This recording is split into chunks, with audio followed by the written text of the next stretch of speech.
پاکستان کې په چینایانو باندې برید چا کړی و؟ شهباز شریف ولې او څنګه ورخطا شوی دی؟ بلخوا افغان طالبانو څه وویل او پاکستانیان د افغانستان باره کې څه وایي؟ ویډیو وګورئ او سول افغان چینل سابسکرایب کړئ. پرون یو ځل بیا د پاکستان لپاره د غم څخه ډکه ورځ وه.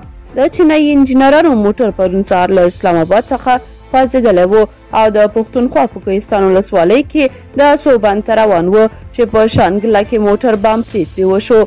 په دغه برید کې 5 چینایي انجینران او د 2 ځایي موټروان وژل شوي او ځینې نور چینایان ټپیان شول. چین چې په پاکستان کې د صوبان پر لویه پروژه پانګونه کړې، د دویم ځل دی چې پر چینایي انجینرانو خونړی برید کیږي. د پاکستان لومړی وزیر په پښتونخوا کې د چینایي انجینرانو له وژل کېدو وروسته په اسلام آباد کې د دغه هیواد سفارت ته په تللو سره خپله خواخوږي څرګنده کړه.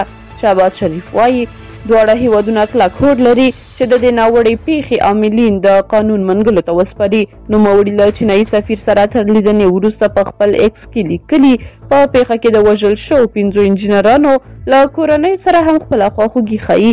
د چین سفارت ته د پاکستان د لومړي وزیر د ډول تګ د پاکستان نوي حکومت د سیاسي مخالفینو له غبرګون سره مخ شوی او د چاره یو غیر ډیپلوماټیک کار بللی دی.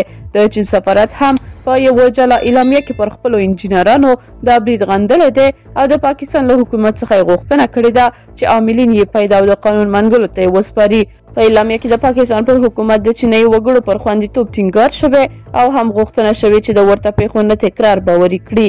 همداسې اسلامي امارات په یوه بیان کې په پاکستان کې د چینایي انجینرانو په موټر باندې مرګونی برید غندلی دی. دغه وزارت ویلي چې دا برید د سیمه ییزې همکارۍ د زیانمنولو هڅه وه او پاکستان تحریک طالبان هم خبر ورکړی دی چې دا برید د دوی لخوا نه دی ترسره شوی، خو ګمان کیږي چې یاد برید به بلوچانو کړی وي ځکه بلوچان ډېر کله په چینایانو بریدونه کوي او په تېره میاشت کې بلوچانو په پاکستاني ځواکونو هم بریدونه زیات کړي دي.